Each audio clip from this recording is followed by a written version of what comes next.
नमस्कार, मैं सुष्मिता मिश्रा। आप देख रहे हैं 4 PM न्यूज नेटवर्क।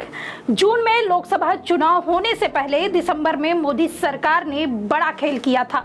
नया कानून बनाकर चुनाव आयुक्तों की नियुक्ति का सन 1991 से चला आ रहा सिस्टम बदल दिया। पुराना सिस्टम था कि मुख्य चुनाव आयुक्त और चुनाव आयुक्तों की नियुक्ति की सिफारिश करने वाली कमेटी में सुप्रीम कोर्ट के चीफ जस्टिस भी सदस्य होंगे।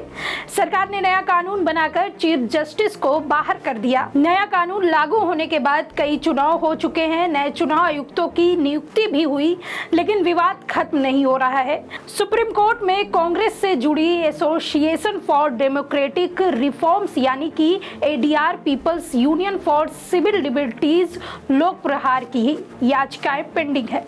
ऐसी ही याचिका सुप्रीम कोर्ट के सामने सुनवाई के लिए आई तो बड़ा खेल हो गया। चीफ जस्टिस संजीव खन्ना और जस्टिस संजय कुमार की बेंच को याचिका सुननी थी। सुनवाई शुरू होने से पहले चीफ जस्टिस संजीव खन्ना ने खुद को केस की सुनवाई से अलग कर लिया है।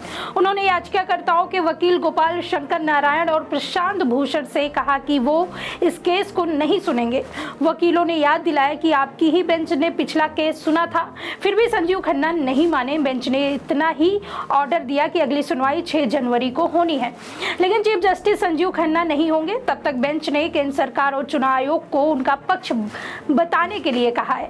चीफ जस्टिस संजीव खन्ना ने कोई ऐसा कारण नहीं बताया है कि केस से अलग करने का इतना बड़ा फैसला उन्होंने क्यों किया, जबकि इसी साल इसी केस से जुड़े एक सुनवाई करके जजमेंट वो दे चुके हैं। कारण बताना जरूरी नहीं, लेकिन क्या यह कारण हो सकता है कि जिस कानून के जिस क्लॉज की संवैधानिक चुनौती दी गई है वो सुप्रीम कोर्ट के चीफ जस्टिस से जुड़ी है। याचिका में सवाल उठाया गया कि मुख्य चुनाव आयुक्त और चुनाव आयुक्तों की नियुक्ति करने वाली समिति से चीफ जस्टिस को क्यों हटा दिया गया। सुप्रीम कोर्ट के सामने दूसरी बार चुनाव आयुक्त नियुक्ति कानून के खिलाफ याचिका लगी।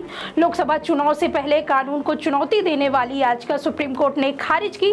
तब जस्टिस संजीव खन्ना और जस्टिस दीपांकर दत्ता की बेंच ने चुनाव आयुक्तों की नियुक्ति के नए सिस्टम पर रोक लगाने से मना कर दिया था।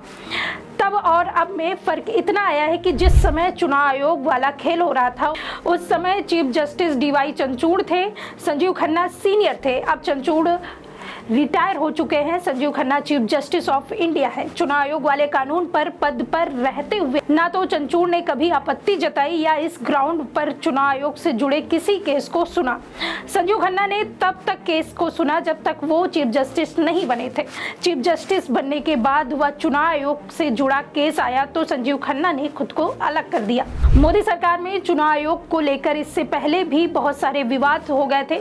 नियुक्ति से चीफ जस्टिस को भी बाहर कर दिया गया तो विवाद की लहर चल पड़ी। चुनाव बाद फिर नई याचिका सामने आई। कहा गया कि 2023 में चुनाव आयुक्तों की नियुक्ति के लिए जो नया कानून बना है वह ठीक नहीं है। कानून के सेक्शन और एक्ट की संवैधानिक को चुनौती दी गई। PM, केंद्रीय मंत्री और विपक्ष के नेता की कमेटी चुनाव आयुक्त बनाने की सिफारिश करेगी। सेक्शन 8 में कमेटी को यह अधिकार दिए गए हैं कि वो चाहे तो सिफारिश किए गए नामों से अलग भी उम्मीदवार पर चर्चा कर सकती है। सरकार ने विपक्ष के नेता को 3 सदस्यों की कमेटी में शामिल रखा, लेकिन PM और एक केंद्रीय मंत्री के होने से बहुमत सरकार का रहा। सवाल उठने लगे कि सरकार के बहुमत वाली कमेटी चुनाव आयुक्त चुनेगी तो चुनाव आयोग कैसे स्वतंत्र रहेगा। PM वाली इस कमेटी की मदद करने के लिए एक कमेटी है जिसने कानून मंत्री और 2 सचिव स्तर के अधिकारी सदस्य है। PM वाली कमेटी के सिफारिश पर चुनाव आयुक्त की नियुक्ति राष्ट्रपति करते हैं। जिस तरीके से याचिका दाखिल करके यह कहा गया कि चीफ जस्टिस ऑफ इंडिया को उसमें रखा जाए, लेकिन अब CJI संजीव खन्ना ने ही इस पूरे केस में अपने आप को अलग कर लिया है। तो आप अंदाजा लगाइए कि आखिर चल क्या रहा है। जिस तरीके से तमाम विपक्षी पार्टियों ने चुनाव आयोग के खिलाफ एक जन आंदोलन की तैयारी कर रही थी, कांग्रेस पार्टी ने यहां तक कह दिया था कि अब EVM नहीं चाहिए, बैलेट पेपर से चुनाव होना चाहिए। और CWC की बैठक में तमाम जितने नेता थे वो सब एक साथ होकर EVM के खिलाफ आंदोलन के लिए सड़क पर उतरने के लिए तैयार हो गए थे।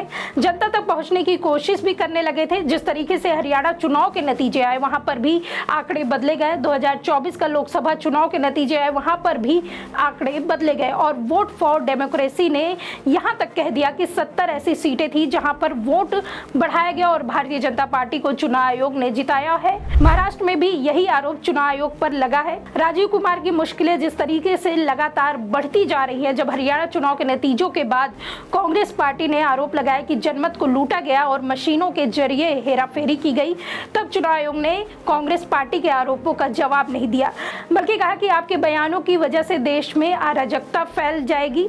लेकिन जब महाराष्ट्र के नतीजों के बाद से तमाम विपक्षी पार्टियां एक होने लगी, उधर से शरद पवार ने कह दिया कि विद्रोह करना चाहिए, अखिलेश यादव ने कहा कि जन आंदोलन करना चाहिए और कांग्रेस पार्टी ने कहा कि सड़क पर उतरकर अब ईवीएम के खिलाफ एक आंदोलन छेड़ने की जरूरत है। तब चुनाव आयोग ने कांग्रेस के ऊपर विपक्ष के तमाम प्रतिनिधि को बुलाकर बातचीत करने की कोशिश की। तो आप अंदाजा लगाइए कि चुनाव आयोग इतने भारी दबाव में था। अब सीजीआई संजीव खन्ना ने उस पूरे कानूनी प्रक्रिया से जो बदलाव किया गया था उसकी सुनवाई करने से अपने आप को अलग कर लिया। ऐसे में एक बड़ा सवाल उठता है, क्या राजीव कुमार की मुश्किलें बढ़ रही या फिर सीजीआई संजीव खन्ना को भी अब डर लग रहा था कि अगर कुछ ऐसा होता है, मैं ऐसा कोई फैसला देता हूं तो मेरे खिलाफ भी कुछ हो सकता है। जिस तरीके से जस्टिस लोहिया के साथ सब कुछ हुआ, पूरे तरीके से सरकार अपने मनमाने तरीके से जिसकी चाहती है अब उसको चुनाव आयुक्त बना देगी। अब फिर जिसके इशारे पर ये तमाम खेल होता है वो आपको दिख ही रहा होगा। इस पूरे मामले पर आप क्या सोचते हैं? जिस तरीके से सीजीआई संजीव खन्ना ने इस पूरे मामले से अपने आप को अलग कर लिया है, इसमें आपकी क्या राय है? आप कमेंट बॉक्स में जरूर बताइए। तब तक के लिए देखते रहिए 4 PM न्यूज़ नेटवर्क। मैं सुष्मिता, नमस्कार।